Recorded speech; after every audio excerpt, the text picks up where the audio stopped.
Welcome to Stuff and Waffle, two friends talking about stuff, and often as not, waffling. In these times of us all being shut in our houses and not allowed to go anywhere, I've been trying to get a bit of daily exercise. And Steady. Yeah, I know, it's a slippery slope. Doesn't come natural. But I've been aimlessly wandering the neighbourhood, is what it comes down to. It's amazing. It's amazing what you can spot when you're not driving. You see all kinds of things. You know, we'll leave that. But oh yeah, it's gawping through people's living room windows. Yes, knocking on the window. I like what you've done with the place. Oh, good. That's all right. I wonder where that was going. No, not like that. No. It's I've seen some quite interesting vehicular items stuffed in corners. Some of them you would assume must be roadworthy because they are actually parked on the public road. However, you may assume wrong. I'm not sure that is true in every case. There's one in particular. Now, I was going to take a picture of this. I looked at it and thought, I'm not sure I want to be stood outside taking pictures of this, because the sort of fellow that would have that on the road, I'm not sure I'd want him to see me taking pictures of it. Oh, bloody hell, where's this going? If that makes sense. Let me paint the picture for you. Oh, please do. Indeed. Do you recall, I'm sure you do, the Sherpa van? I do. Of the I assume 1970s and 80s. Well, I'll tell you what leaps to mind immediately. The Spy Who Loved Me. Classic. Very good. Yeah. But that particular vintage, are we after? It's interesting you raise that particular scene. You remember how that particular van looked by the end of that scene? Ropey. To say the least. Bits hanging off. Steam everywhere. Yeah, not good. However, that looked better than the vehicle I'm about to tell you about. Blimey. They did, as it turns out, a larger version. That, like Ford have done with the Transit over the years, you can fit different backs on. Well, there's one that I've spotted that it's the larger version, but just the cab, and then the back of it is a flatbed. Right, okay. Which in this particular case has a car on it. We'll come on to the car. The truck itself, some of it's blue, some of it's red, cream, bare metal, quite a lot of it's rust. It's not exactly factory fresh. Well, you say that. No grille, no bonnet, headlights a bit wonky, no front number plate, parked on the road, parked on a public road, tyres not fully inflated, I would say. It looks, when I first saw it, it put me in mind of something that had been at the bottom of a lake. Oh, it was really quite a picturesque thing to look at. That's a quality item. A fine example. There it is, sat on the road, tightly between two vans. I think one's a Renault and one's a Transit that don't look a lot better. But there it is, this thing sat. Looks like it's from a scrapyard, but there it is, parked by the side of the road. On the back of it is an absolutely mint Saab 9000 convertible. What? In black, with the alloys, black leather interior. It is the pinnacle of Saabness. It is the Saab you'd want. It's the Saab that everybody looks for. And it is mint. There is not a mark on it. It looks like it's been professionally detailed. There it is, strapped on the back of this heap. You couldn't get two more mismatched vehicles. It really took me by surprise. I actually had to stop and look at it. It's really weird. What's that? I don't know how those two things go together. And it's been there for at least 3 weeks. And the Saab looks, as I say, it's absolutely mint. So you say it's been there for 3 weeks. Is that when your walk started or when it turned up? That is when my walk started, about 3 weeks ago, yeah. Is it somewhere that you ever drive past? No. Right, okay. No, not as a rule. It's on a road that kind of just loops back on itself in order to have houses on it. It's not. It doesn't go anywhere. So no, it's not a road I would drive. Although I might start doing so. Keep an eye out on that. Keep an eye on this thing because it's so strange. I've never seen two more mismatched vehicles. That is weird. Very peculiar.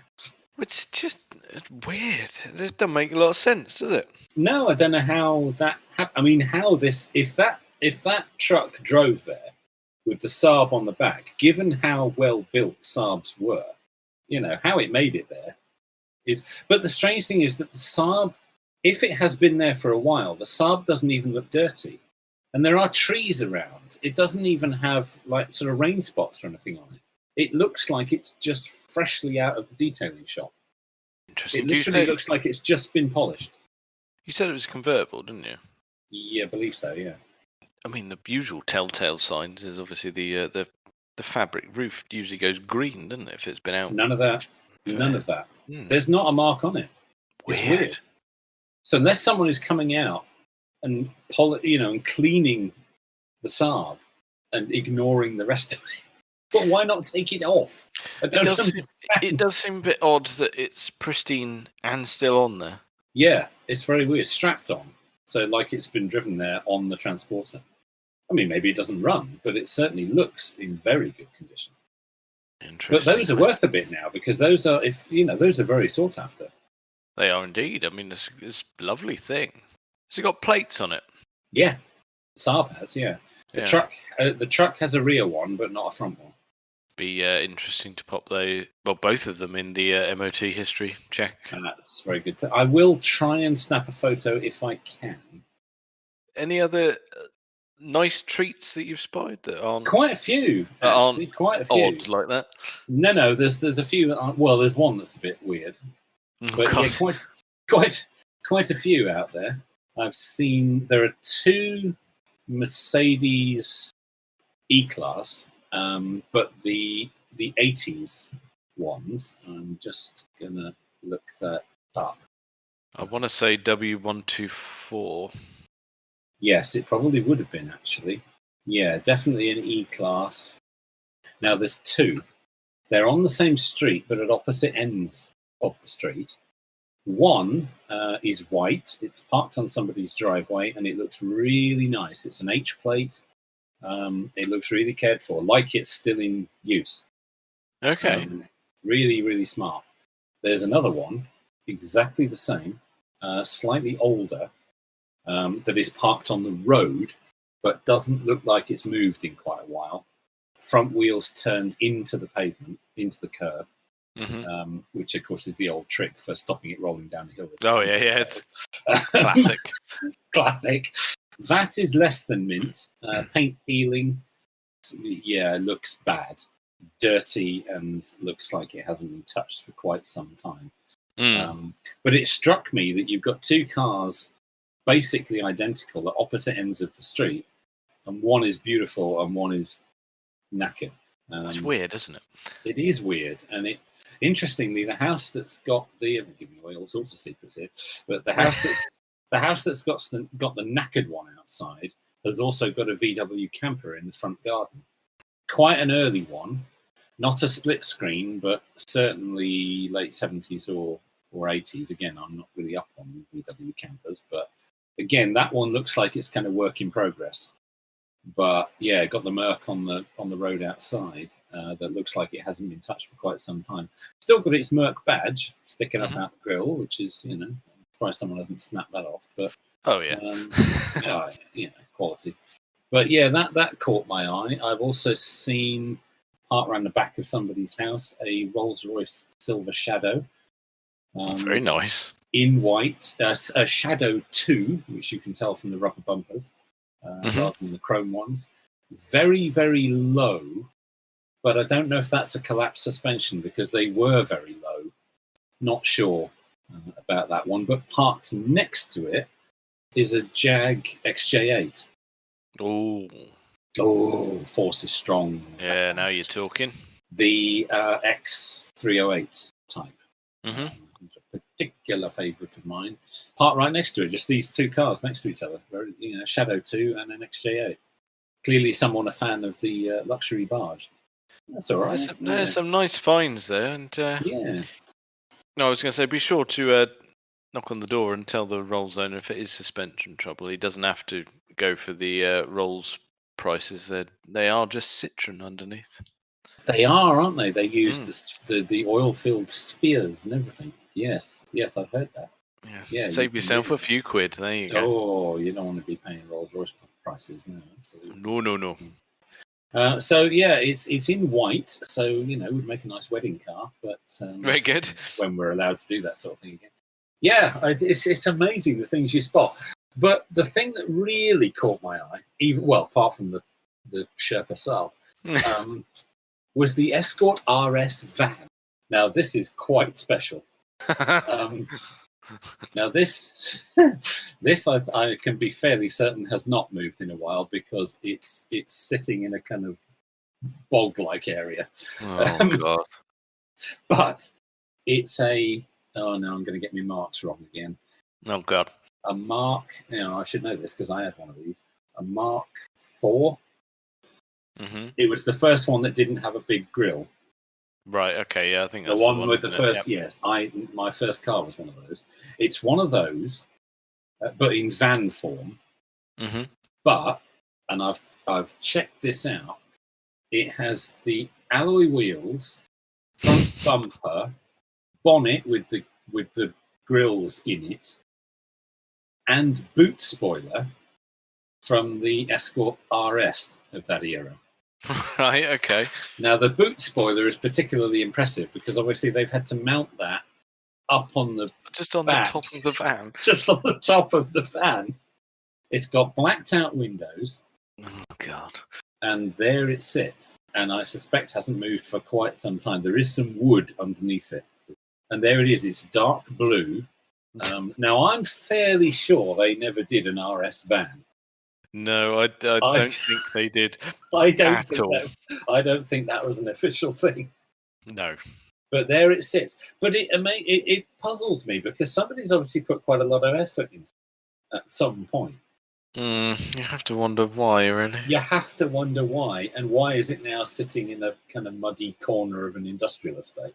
And, of course, just up from that is a car that I know you're familiar with, which is the XJ40 with the yellow stickers on it.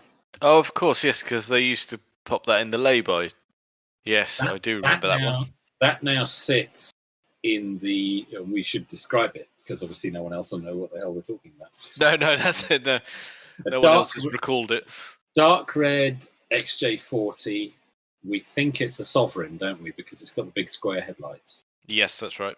So we think it's a Sovereign, but it's been covered in bright yellow advertising stickers for the garage that owns it.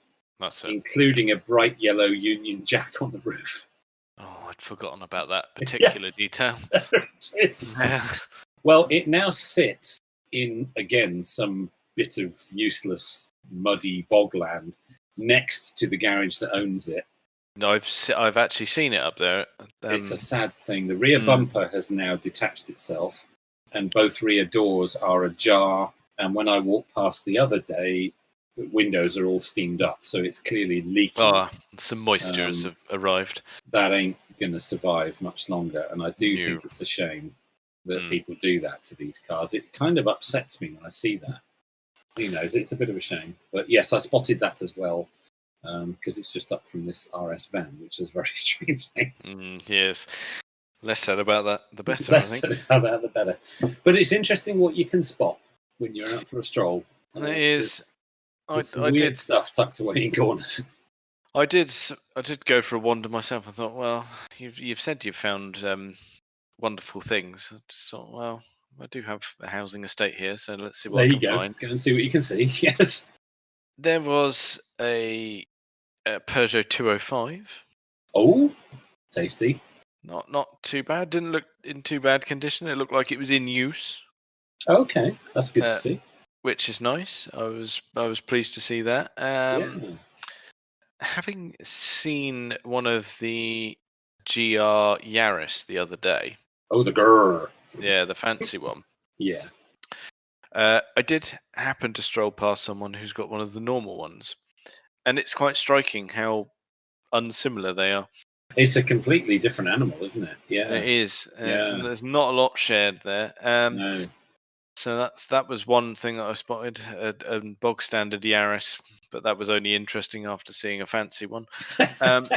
Certainly not interesting in his own right. No. No, not at all. And then the last one that was of interest was incredibly low mileage, which I found out from grabbing a number plate snap of it, with 16,000 miles on the clock. Very good. A lovely partridge reference. They've rebadged it, you fool. A Rover 100. The Rover 100. Very good. Yes. The shameless marketing exercise. Yes. Very good. Don't see many of those. No, you don't. And that was in it, but well cared for actually. Yeah, I could see that. It looked in half decent condition, and like I said, 16,000 miles from new. See, I wonder when you see stuff like that whether it actually is still with the original owner. Oh, this is true. Doesn't occur to them to replace it. No, that's it. I have a car. Why would I get another one? Yeah, this is perfectly serviceable. Never even enters their head to replace it. Yeah, that's it. And they're clearly not going anywhere. No, well, not very far. No. No, indeed. Actually, funnily enough, I did see when I had an unusual thing this week. I went out for business. That's allowed. That's allowed. Weirdest lineup of cars at a roundabout. 4 cars in a row, and I only saw it, as I was going past, and I thought, oh, that is the most eclectic lineup of cars you could ever think. Right in front, Ford Capri. Okay, very nice. Late model in black. I haven't seen a Capri. When was the last time you saw a Capri on the road? I honestly don't know. You just don't, do you? It's really strange. Right behind the Capri, Tesla Model 3. 2 opposite ends. Yeah, there's a bit of progress has occurred there. Behind the Model 3, Jaguar S-Type, the 1990s, not the 1960s. Yeah. So Jaguar S-Type. Behind that, Montego Estate. Oh. 4 cars in a row at a roundabout, completely random. Wow. I swear that is true. That's quite interesting. What a collection you've got there. Just think about those 4 cars. That's ridiculous. I think, like you say, when did you last see a Capri? Mind you, the same could be said for the Montego. Absolutely. Whether they were together and the Model 3 had snuck in between at high velocity, that is possible. Yeah, that is entirely possible. My grandfather, my mother's father, he wasn't particularly choosy, shall we say, about the cars that he bought. But once he'd got it, he was all in.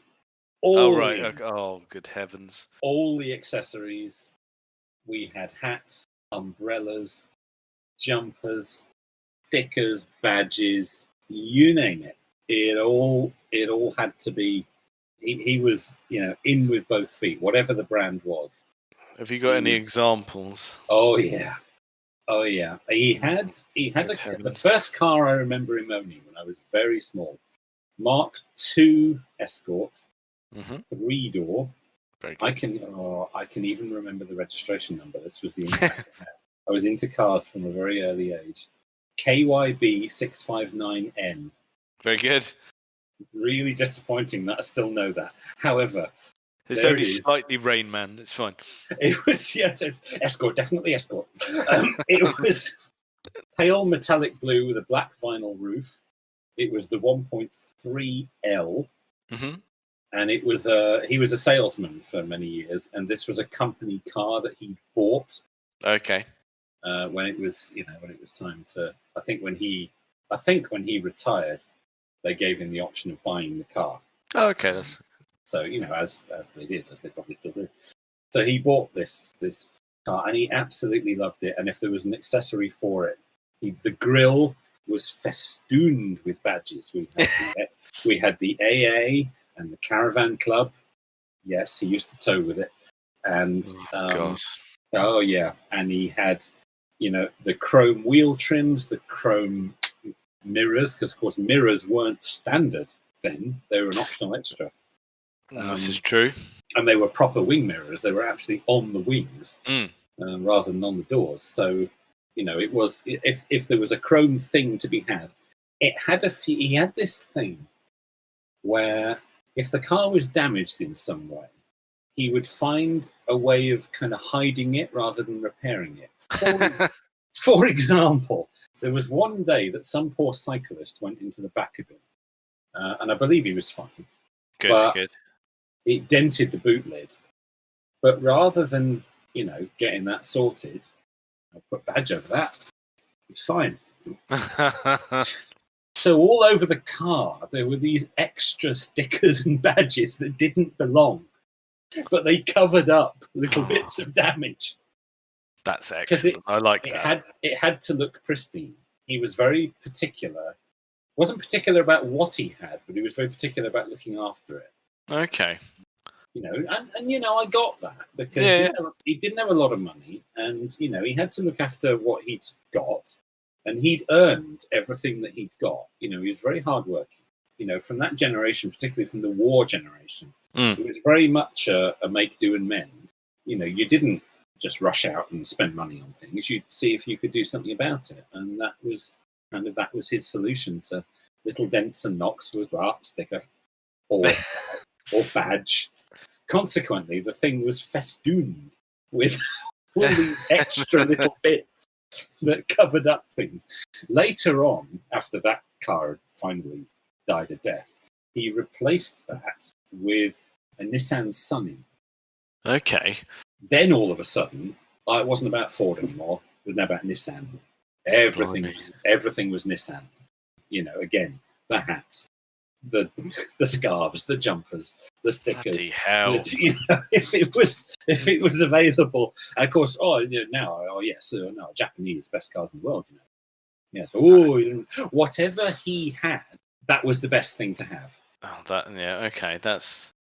Did he buy that new, that Sunny? No, never bought a new car in his life. Right. Okay. Could never afford that. No, he bought that from a local dealer who's still there to this day. He was the second owner. I can't remember the registration of that, but I do remember it was a Y plate. It was a Y plate, and it was gold. Lovely. A gold Sunny Saloon. Bought it from a dealership. The chap who'd owned it originally, who'd owned it from new, was on the Isle of Wight. So it was very low mileage, and it was in really good nick. And again, absolutely cherished it. Would push it out of the garage and polish it, and then push it back in again, because you don't want to start the car for just a little bit. No, to be commended. There you go. And absolutely loved it. But whatever he had, he would not be convinced that wasn't the best thing to have. So he had a Nissan Sunny, therefore the Nissan Sunny was best car in the world. I like that. When my father bought his first brand new car, which was the Escort Estate Mark IV that I mentioned earlier, the 3-door, he'd custom ordered it because he wanted a specific spec. But that meant he had to wait for it. Yeah. And I distinctly remember my grandfather at that time still had the Mark II Escort. And he said, "Oh, you don't want to wait for the new one? No, newfangled rubbish. You should get a Mark II." But they've discontinued those. Oh, they'll never make a better car than this. No. You should have one of these. And he would not accept that the newer model was in any way any progression. No, that was just silly. You should have this one. Once that had collapsed and he'd gone for the Nissan, oh no, Japanese, no, Nissan, best car in the world. No, rock solid. And that was excellent. How it went. It was how it went. You can't fight against that level of stubbornness. No, you really can't. Here's a cheerful topic. Have you? We all need that. Yeah, we do. Near-death experiences in cars. Oh, well, yes. Okay. Go on then. I've got a story on that front. Yes, please, go for it. Oh dear. Well, I've got two actually. Okay. Both in Ford Escorts. Lovely. I suspect many people's near-death experiences are in Ford Escorts. To be honest. One was when I was very, very small, so I wasn't driving. The second one, I was driving. Okay. First one, very, very young. My dad, he seems to feature a lot in this one. But, he'll probably dispute all of this in the comments. But he had a Mark I Escort van, which had been converted into a camper. Now, I don't remember if he'd converted it or if he bought it like that. Right. But it was an Escort van, a white Escort Mark I van, 1.3. It had a back seat and it had rear windows, cut into the panels. Yep. And it had got like little worktops in the very back, in the boot bit. So it was kind of, like a basic camper, and you could fold the seats down. And he had a tent that would, one of those tents that would wrap around the back of a car. Yep. You still get them, I think. Yeah. Anyway, later years, he used it to tow a caravan, a CI Cadet. That sounds nice. Tiny, it wasn't. Tiny little thing. My partner and I were both exposed to relentless caravan holidays when we were young, which is why we refuse to accept any form of camping or caravanning now. What a horrendous thing that was. There we were, coming back from a holiday, caravan on the back of this van. I was in the back seat, and from what I can remember, oh god, and I have to say, I suppose I wouldn't claim that this was a near-death experience. That would be extreme. But at that age, it was pretty traumatic. Either we were overtaking something on a 3-lane section of road, oh god, where the centre lane is shared. Yeah. Oh, a death lane. How nice. Yeah. Well, there's still a lot of them about. As there are. Either we were overtaking something, or something else coming the other direction was. Whatever combination of what that was, we were sideswiped by an articulated lorry. Yeah, it was serious. From what all I can remember is screeching tires and smashing glass and being covered in broken glass, and basically screaming. That's all I can really remember from it. Screaming to be let out of the car. Later on, when talking to a policeman, sat on the grass verge, I remember nothing in between.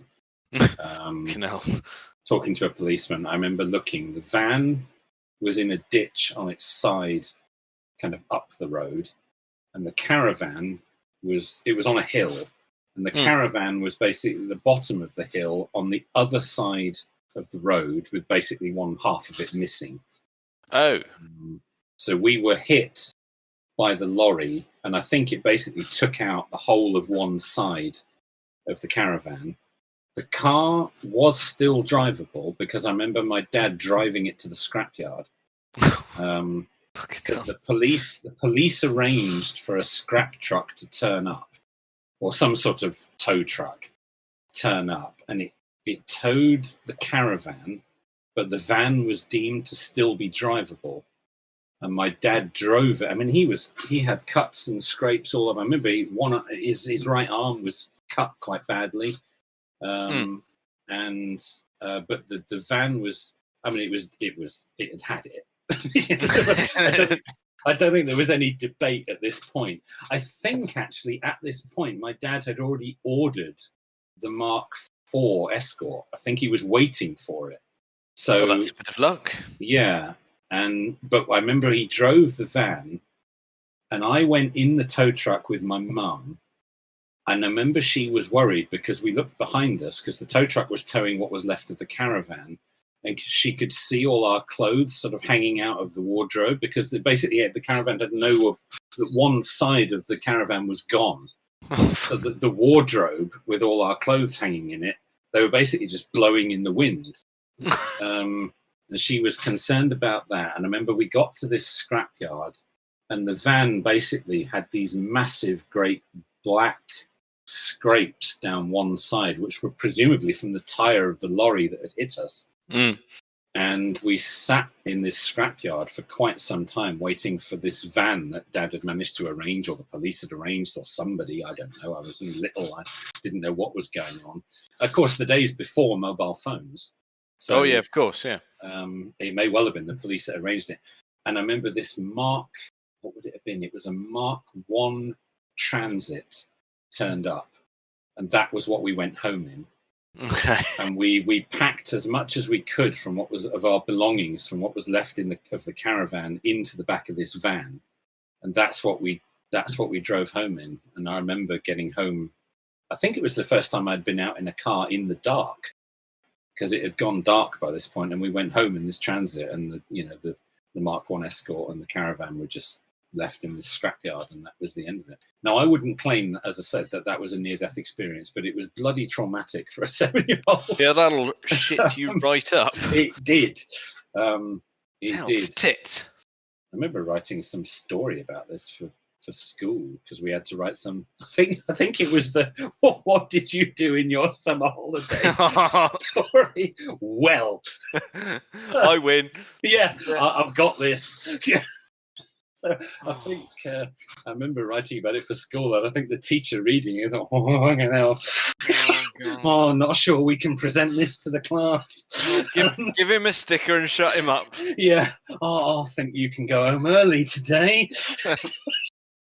But yeah, that was probably, I think that would rank as probably the worst experience I've ever had in a car. Now, I have crashed a car that I was driving, but that was years later, clearly, and was not anything like as horrific as that was the one you mentioned last time with the inserting an Escort into a bollard. There you go, and my Ford badge snapped in half. Yes, that was it. We've covered that already. Yeah. So, as I say, I wouldn't claim that was a near-death experience, but I think the Mark 1 Escort being sideswiped by an articulated lorry is probably as close as I've ever come. Yep, that's definitely up there, I'd say. Yeah. You might have to go a bit to compete with that. I'm not sure. Well, the one I had, I suppose, well, it was a couple of instances in the same bloody car. Oh no! In both instances, not my car, and I was the passenger. Right. Okay. Oh, that's great. If you're in no control of it. No, yeah, absolutely nothing. No input involved. Okay, much like mine. Oh, yeah, and it was a Corsa GSI. Okay. Driven by my good friend Ben. And why do all your bad stories involve him? Well, I'll tell you what. When he's a guest, you can ask him. Okay. Yes. We'd been visiting his mum. She lived in deepest, darkest Wales in the Brecon Beacons. Okay. So. Yeah, lovely. nice part of the world. Yeah, lovely. So yeah, we'd been visiting there, and just for entertainment, I'd brought my PlayStation with me. Okay. And we had been playing the Colin McRae rally game. Stop missing a boot. That's exactly that. One, yes. That's the one. So after playing that, we thought, oh, we'll go out. We'll go on a supply run. And Ben thought, oh, I must have picked up all of the driving skills from playing that game. Did he think I am Colin McRae? Colin McRae. This is a works focus. Yes. So what we did is no, it's not. We set off on some absolutely spectacular driving roads. Yeah. And there were two hairpins. There was a hairpin left and a hairpin right. And he took the left at quite some speed, but we got round it. Okay. And that gave him far too much confidence. Oh. Because we approached the right-hand one, and he's like, well, I can do better than that. Oh. He did not. Oh, no. There was too much speed. He turned the wheels. Not a lot happened. Mm. We experienced understeer of a monumental amount. It was ridiculous. So shortly followed by a lot of brakes, a lot of tyre squeal, and we stopped. And I looked at him and we were like, tit. Yes. But where we'd stopped, I had a little look, and we had stopped at a sheer drop. Oh no. We honestly, our wheels were inches away from what was probably 150, 200 foot drop. Go off there. You got time to ring the insurance company before you hit the bottom. Mm-hmm. Oh no. Popped it in reverse to deal with the bet you were situation. clenched in there. Honestly, but neither of us really said much. No, I bet. We drove off very gingerly, and then I explained to him where he'd gone wrong. Yeah, in great detail. Bloody idiot. Oh dear. Mind you, a few months later in that same fucking car, we were bombing it down the fast lane of the motorway, and all of a sudden the immobiliser kicked and went, "I've been nicked!" Oh. And cut everything. Everything off. It occurred, and he looked at me with he just glanced over with fear in his face. Oh, don't look at me! I've got nothing. Oh dear. We just did our best to navigate across all lanes of a busy motorway and abandon it in the hard shoulder. Oh my God. I got out and sat on the bank next to the motorway. Just neither of us really said much. I bet. It's like, well, this could have been how we end. We could have had interchangeable parts. Oh.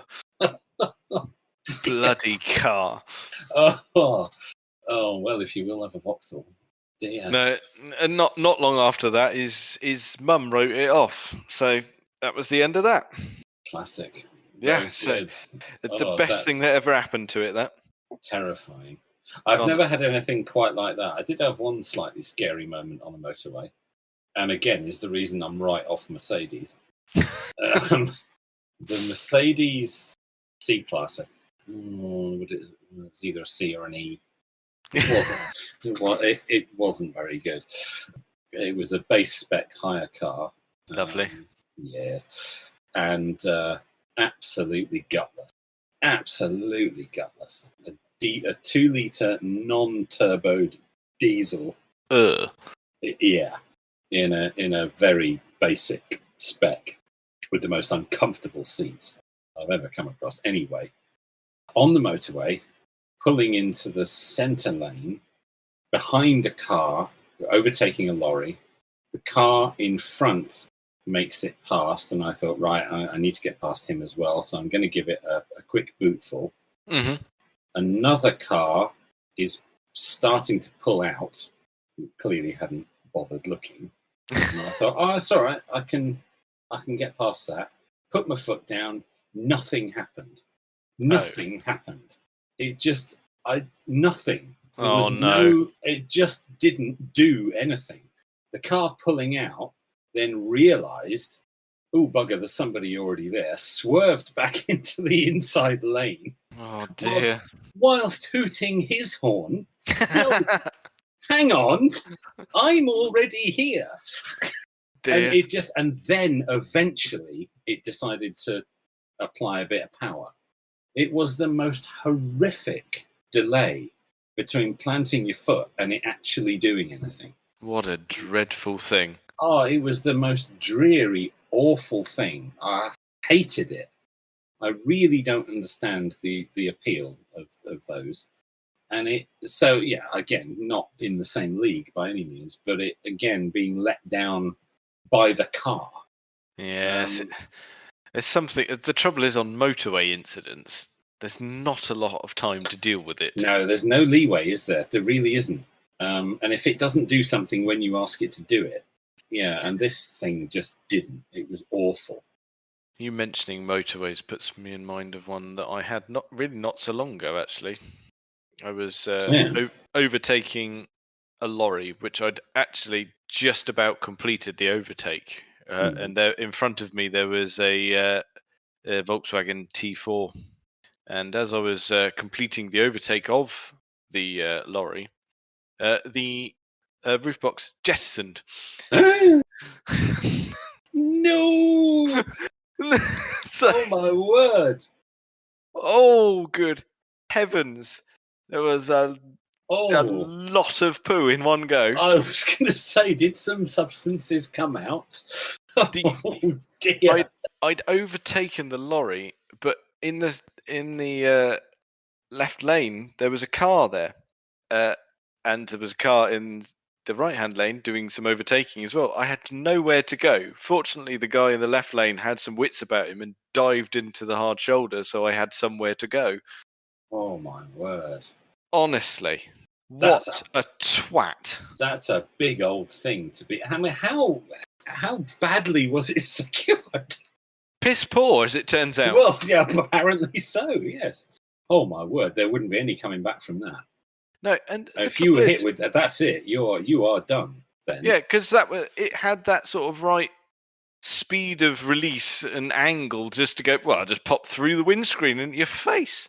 Oh well, that's where your head's coming off, isn't it? Yeah. Your head is then part of the headrest. Yeah. I mean, you're done. You are done. There's no recovering from that. No, fair play to that guy who moved over. He reacted incredibly quickly. Bloody hell! Yeah, you must have. Yeah, and Truth. but talk about your near-death experience. I think that's even more so than the other story. And then obviously people dodging it behind. You saw carnage in the rearview mirror. Yeah. Fortunately, no one twatted it that I saw. Hell, there's something of that size bouncing down the middle lane. I mean, Jesus. But we all ploughed on, and there were so many people waving at this idiot in the van, going, "You're missing a roof box, dickhead." Did he not realise? I suppose he wouldn't have. We got probably half a mile down the motorway before he cottoned on to people flashing him and waving at him, going, "That you have missed. You are missing quite a lot of luggage, mate. Your luggage is about a mile back." Yeah. Oh, dear. Well, I mean, that puts me in mind, of course, of the second bit of damage that was done to my Model S, which we didn't cover earlier. Oh, no, we mentioned it, but we didn't explain what actually occurred. Which was another large piece of flying debris. Yeah, you need that. And again, nobody stopped, and I don't get it. It was a big dumper truck, not the little ones, but, a big road-going one. Coming the other way too fast, half on the wrong side of the road, smacked into a camper van that was in front of me, or one car in front of me, ripped off its quite sizable wing mirror, bounced over the car in front, hit me square in the middle of the windscreen, bounced off my bonnet, hit the windscreen, then flew over the top of me, over the top of the car behind, and I think hit the car behind him. What? And everybody just kept going. It's strange, isn't it? Nobody stopped. Camper van missing a mirror. It just kept going. That would have been the driver's mirror as well. Yes, it was. Yes, it was. It just kept going. Oh, that's fine. Whacking great gouge of metal out of my bonnet, scratches all up the windscreen. I mean, testament to the strength of the Tesla windscreen that it didn't smash, because then I'd have been knackered. I'd have had a wing mirror in the face. That is impressive. That it had some scuffs, didn't it? It had some light scratching. I think I would, and most of it has since come out with a bit of polishing and things. But it didn't not even a chip. Nope, not even a chip of the windscreen. Little chip in the bonnet, no dent in the bonnet. Bear in mind it's an aluminium bonnet. No dent in the bonnet, just a chip in the paint, some light scratches on the windscreen, and it flew up over the top and hit one car back, and just sort of bounced its way down the line of traffic. Quite. I have to say, I mean, that is the reason that the Model S is a 5-star Euro NCAP car. They said it's the safest car they've ever tested. Yeah. And testament to it, it withstood a 40-mile-an-hour wing mirror. Yeah, that's fair play. With a very sharp jaggedy metal edge where it had been torn off. Oh, for the mounting bit, yeah. Yes, the vehicle I remember seeing that because it glinted in the sun. See, this is quite poetic, really, isn't it? Oh, there you go. It was lovely. I mean, it's one of those things that all happens before you really know what's going on. Yeah, that's it. It all unfolded, and then once you calmed yourself from the nerves of that, then that's when the anger kicks in. Now, had I had a dash cam, I could have caught the number plate of said lorry, and my insurance company would have nailed the owner to the wall. But sadly, no dash cam. So that was my moment, like that, with a large flying object heading towards my face. No one wants that. I wouldn't have been at work that day. No, as it turns out, you were there, and good God. Oh, was I a bit grumpy? You walk over and go, "Who shat in your coffee?" Oh, I see what's happened here. Yeah. Well, that's enough of us for 1 week. It's about time to wrap things up. Thank you very much for listening.